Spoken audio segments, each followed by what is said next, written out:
What's up, family? It's Chris, and you're watching Bad Eyesight TV, guys, and I have my dad with me today. The coach of all coaches. And you guys already know the deal. We're back at it again with another request, and this one came from Ethan Butel. Butel, B-E-U-T-E-L, I believe he said. B-E-U? B-E-U-T-E-L, yeah. Okay. So he commented on this Ned Kelly video I'd already done, and he was like... Who video? Ned Kelly. Oh, I He thought was it like, said R. Kelly. Nobody Let's say say that. R. You Kelly. hearing things. Bruh. Can you react to extra history Ned Kelly? That's a better story than this one. So this one is Ned Kelly becoming a bush ranger. This is like number 1 or something. I guess they have multiple stories of him or whatever. And the other one I watched was a mess. So It's about R. Kelly. no. Who Kelly? Ned Kelly. Oh, So we Machine Gun gonna Kelly? so we gonna get right into the video, guys. Before we do, don't forget to like, comment, subscribe, and share. Comment down below what you guys like to see next. Hit that notification bell, get notification when we upload, and subscribe to join the family. Bruh. Oh, but as always, Coach can't take care of the family financially, but... Take everybody. But he will give you good advice. He haven't been in the video, guys. He don't know how to act. Now let's get into the video. Everybody advance and they change. Dead of night. Rowan, Australia.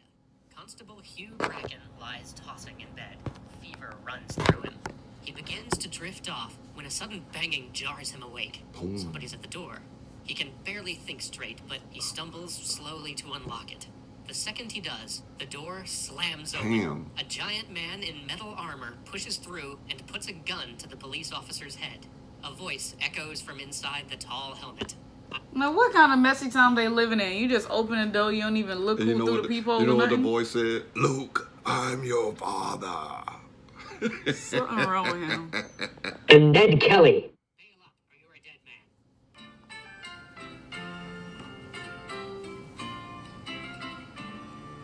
I am Ned Kelly. For years, those words struck fear into the hearts of everybody living in the Australian colony of Victoria. Oh my God. Fear He said and Ned a Kelly. little excitement. Machine Gun Kelly. Newspapers Shotgun filled up Kelly. with shocking details about Kelly his Kelly. crimes, eager From the gossip wrestler. from those who met him, and abject scorn for the police force, which failed to catch so much as a glimpse of him over a multi-year manhunt that cost the government thousands of pounds in manpower and equipment. Rogue or hero, murderer or angel of vengeance, he was then, and still is today, a divisive figure in the Australian landscape. To some, he was a brave warrior, standing up to a corrupt police force that served only to protect a rigged financial That's system. what they told me To in the others, comments. he was no more than a murderer who endangered the lives of innocents in his reckless Pause quest it for right there. revenge. As That for sound like Billy the Kid. And people worship people that benefit them. You know, why everybody else say, hey, this guy's a criminal. No, he helped us. He helped us. No, he Exactly. I'll say that too. He helped me, so I don't see a problem. But so it ain't no mystery. The people he helped think he's a hero, and the people that was looking out from the distance said, wait a minute, if you got a guy doing this, he's doing that, he's a criminal. You know, it's cut and dry. I'm saying that's why the people in Australia told me. They was like, he was good because he did this. That's what I just said.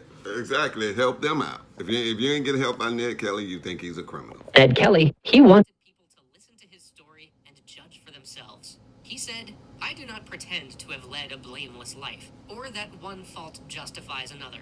But the public, in judging a case like mine, should remember Who is that the the cartoonist darkest in life this? may have a I bright don't side. know. So I like the let's hear pictures. his story. I think Ned Kelly should May go of visit him. 1865. 6 children huddled next to their mother. What year that and was? watched the 19 what? police constable clap think it said handcuffs 65. onto their father, John Kelly, before leading him away. The biting winds that swept across their barren farm soon forced the family to Red retreat Kelly? inside What his name for was? warmth. All John. except the eldest boy, Ned. He stayed and watched until the policeman led his father Daddy out got of red sight. hair. Ned loved his father. He was proud of him as only a child can be. He saw the good Why John did- Kelly, why whom didn't him everybody and his called daddy have Red the same color for hair? obvious reasons. Red had stolen pigs to feed his brothers and The sisters mailman? back in Ireland, and for his crime, he'd been transported to The Australia. milkman. He had served his time in an Milkman Australian had labor red hair. camp, married a vivacious Irish girl named Ellen, and did his best to scratch out a living for his ever-growing young family. But Red's best was never good enough. His business ventures fell through, his farmland proved rocky and untenable, and the city that he'd staked his hopes on became a ghost town as the Australian gold rush left it behind. Faced with the same pressure that had driven him to steal food for his family back in Ireland, Red did it again, Yeah, he had and no money. was caught again. That was the day Ned watched his father walk away in handcuffs. A few days later, That's Red cool. was They had a sentenced to gold 6 rush as months well. hard What is labor. that? Ain't got no And arms? so, at 11 years old, Whoever Ned doing the suddenly commercial became cartoon, man you of the can't house. give him He arms. dropped out of school and took on the Clearly role not. with He vigor, ain't kid. determined to make his father proud. He looked after his pregnant mother, he tended the farm Why is and it the wrong house with as best he pregnancy, could. Dad? Well, come One on. day, I'm on just his way making to sense town of to things. pick up a few things, disaster I nearly need to strikes. stop, huh? A Making 7-year-old sense. boy, daydreaming on his way to school, Ain't got no drops his arms. hat Yeah, into the because we're recently supposed to be listening to the story, and you gotta say something every second. Bro, I can hear And the... then you want to ask me what they saying. I'm like, I No, don't know, because you're bruh, talking. Bro, I can hear the story. I can hear the story. I'm just commenting on the cartoonist, you know. Oh, yeah, because he can draw. I ain't saying nothing, because I can't. Guy ain't got no arms, but he got a hand. It's like a bad picture. But, I mean, I hear everything the guy's saying. Bruh. Flooded river. When he reaches down to retrieve it, he falls. The river sweeps him away, and the only other person in sight What? is Ned Kelly. Ned doesn't lose a second. He races down to the river and jumps in. He barely knows how to swim, but he's big for his age, made strong by his work on the farm, and he throws himself into the current. Through sheer determination, Ned catches the boy. He pulls him back to shore, then he leads him, soaked and shivering, What? back home. The boy's parents shower Ned with gratitude. They even arrange a small So what was wrong ceremony with the where boy? they present him with a broad green silk sash with shining gold tassels, the colors of Ireland. It is the finest piece of cloth Ned has ever touched. And when they drape it over his shoulders and call him a hero, he nearly bursts with pride.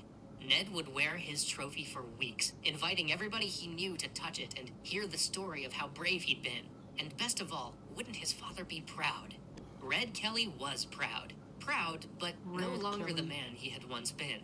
The spark of determination had faded from his eyes. When he finally returned from his sentence of hard labor, he was a broken man who could only get through his days by drinking.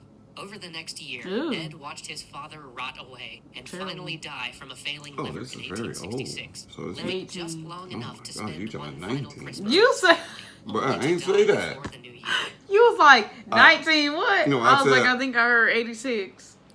I said, how old is it? You said, I'm 19. No, I did was not. like, Oh nah. my gosh. I was like, Write down in the alright. comment section what I said and what he said, because I know what I said. You don't know. it was then that Ellen Kelly, By Ned's his mother, bed. took matters into her own Brothers, hands. yeah. Now a widow with 7 children, she has Oh no my family God.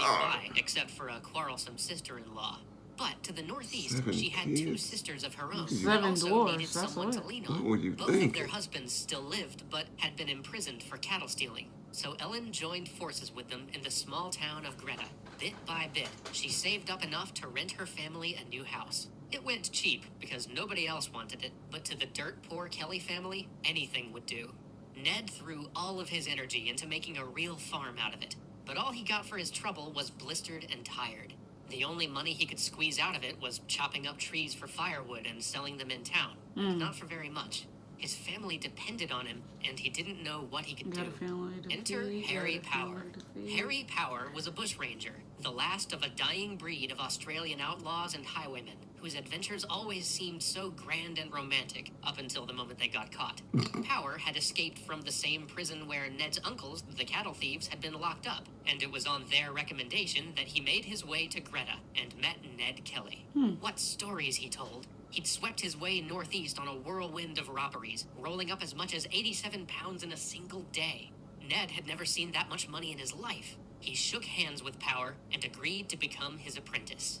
Deal. Unfortunately, Power's grand criminal stories were a wee bit exaggerated. Oh, he had robbed his way through the north, sure enough, but he neglected to mention that he was actually pretty new at this bushranging thing himself. The prison sentence that he'd escaped had been for horse thieving, not for robbing real live people. And once he'd made his escape, a few months before they would have let him out anyway, Harry Power had looked around and thought, well, I'm hanged if they catch me now. Might as well go bushranger, I guess. Thus began Harry Power's storied career.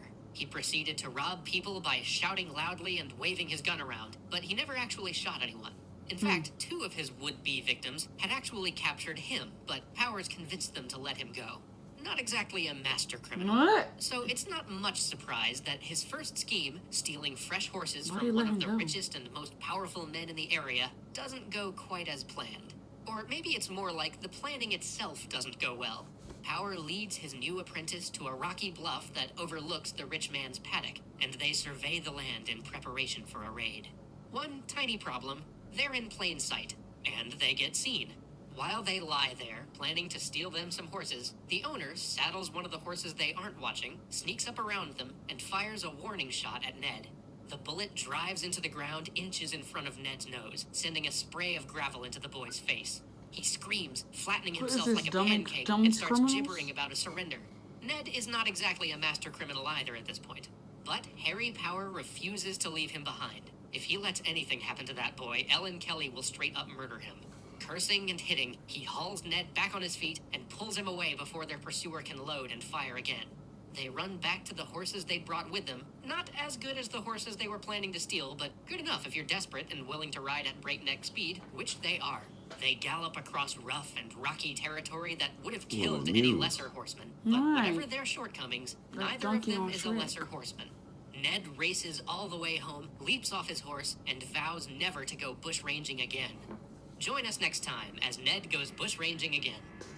Oh, whoa. He said, I'll never go bushranging again. Okay, the next one he's going bushranging. Well, this was just a mess. Like the end part. Like, how this man gonna come out of jail talking about him? He gonna take somebody to make up this plan. He don't even know what he doing. I mean, it was a Wild West.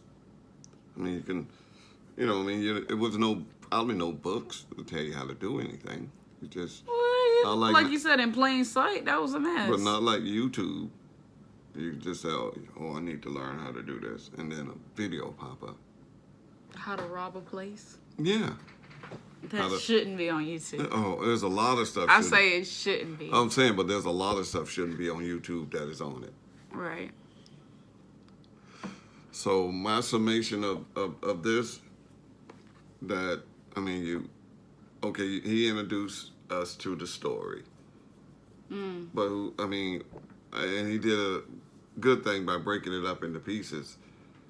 You should have put some excitement in it, which he tried, but there was no excitement. Got them racing away on mules, being chased by horses. You know, good and well, mules can't outrun horses. The excitement was in the beginning. Where? Boom, boom, boom, down the door. No, that was the end. No. No, when he went to the old man though. Right, but that was Ned Kelly. Oh yeah, they showed, no, not really the end, but yeah, like they That's showed. the end. I know what you mean, but that was the beginning of this video. That's what I mean. Right, but it's the end of where Ned Kelly, that's what he turned into. Yeah, but I'm saying that's the beginning of the video. That's what I was saying. It is the beginning. But I know what you mean. It's the beginning of this video. Yes. And you are a filmmaker.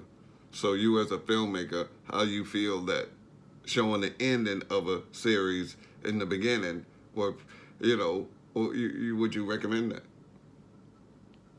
It's good to show like in the beginning, because it's like, okay, well, this is this. Like they do it a lot in videos, like you know how in them videos, like you say you don't like them black movies on BET. It'll show like, hey, somebody shooting somebody up, and it'll be like, you probably wonder how I got here. Then I say no. It go back, and then they wake up one day and they start their day. And Well, you're like, I already oh. know you're gonna die, so that's- yeah. You know what I'm saying? I'm out. No, it showed them killing somebody. Oh, I already so know you you- like who this person? Why they end up in this situation? So No, it's like I that. never say that. Yes, that's the point of it, guys. You like, okay, so how did he get to this? And then it goes and shows you the beginning, and the start from as a non-filmmaker, as a film watcher, I don't want to. Well, I'm both. Okay, but I don't want to know the ending, because I know that you can't show me this guy as a lovable character if you show him blowing somebody away in the beginning of the movie. They say, okay, well, I know what you're thinking. No, you don't know what I'm thinking. Oh, but here's how I got here. Okay, let me flip the channel. Thank you. To something where I don't know the ending of the movie. What I thought about this, I mean, it's a little cartoon, maybe sometimes I take it too literal. I got to realize this was 1860 something, and a lot of stuff was different back then. So you didn't have all the luxuries that we have today. So back then you can rob a place and go right across the county line and they can't do nothing. Say, man, hey, I just robbed Missouri. I'm in Kansas now. You can't touch me. And they were right. They couldn't. So they had to create laws, kind of like texting and driving now. They're creating laws to regulate stupid people. Yes. I don't know why you'd ever do it. But we do it. Like the most distracting thing in a car, I've always said this, is the radio. Because it controls your mood a lot of times. And your mood is what governs how you drive. If you're in a great mood, you're going to be a great driver. If you're in a crappy mood, you'll be a crappy driver. You're not going to be as good as you usually are. No, I think I was pretty well yesterday. It wasn't my music, but I had a headache. And you know how I am with my headaches; they're a complete mess. And I had to drive home, and I was just so annoyed. And I was like, "Okay, can I go home?" But I drove like. Were you as good as you usually are? I drove well. Like I didn't get in an accident. It wasn't messy. But not as good as you were. If you didn't have the headache. Well, I wasn't into it. Like I enjoyed driving, and then you enjoy. When I have a headache, I'm just like. Can I get home to the bed? Let's say you listening to the music and a song you hate come on. Switch the radio. Exactly. So now you're distracted for that quick second. Right. That's why I listen to Bluetooth, so my music plays, and every song I would like to listen to. That is what's the answer to the radio, but they'll never outlaw it because commercials. Right. And that's why XM and Sirius and all them type satellite came on, so there's no commercials. There's no reason to flip the channel. Yeah. It takes the distraction out of driving. That's the most distracting thing. And your phone. I was about to say, what about the phone? But yeah. The radio is worse than the phone. Nobody believes me. I've always been ahead of people, and they just catch on later when it comes to innovations. Like, I'm a driver. I am a truck driver. The most distracting thing in that truck is the radio. And that big blue light they have on for the navigation or whatever, it's right in your face. That's distracting, too. All right. Well, this is the end of the video, guys, and Coach's rant at the end. But if you would like to see the original video by yourself, the link will be down in the description below. And so is my social media. Add me, follow me. You guys already know the deal. But since this is the end of the video, don't forget to like, comment, subscribe, and share. Comment down below what you guys like to next. Hit that notification bell, get notification when we upload, and subscribe to join the family. Also, I want everybody who has subscribed and all the people who haven't subscribed to go watch my 7 minutes of comedy video and give me a summation of what you think. This is your time to critique the coach. Right. Tell him if he's funny. Remember, I wrote that in 3 minutes. So I didn't take, and I embellished on the things. I just wrote, what you call them? Headings. Oh, yeah. And I just went into the heading and came up with something. Right. So I didn't write them all out like piece by piece. Yeah, because people's like, oh, Coach don't need the piece of paper or something like that. And it was like, he wrote it right before the video and said he was going to like read off of it. Right, the heading. I wasn't reading line for line. Yeah. I just had a heading like church, or I'll say dating, and I went into it. That's how I do my comedy. But I've never been on stage before. Never wrote comedy. I'm just a funny guy. So financially, the coach can't take care of everybody, but he will give you good advice. See you guys in the next video. that's your warning, huh?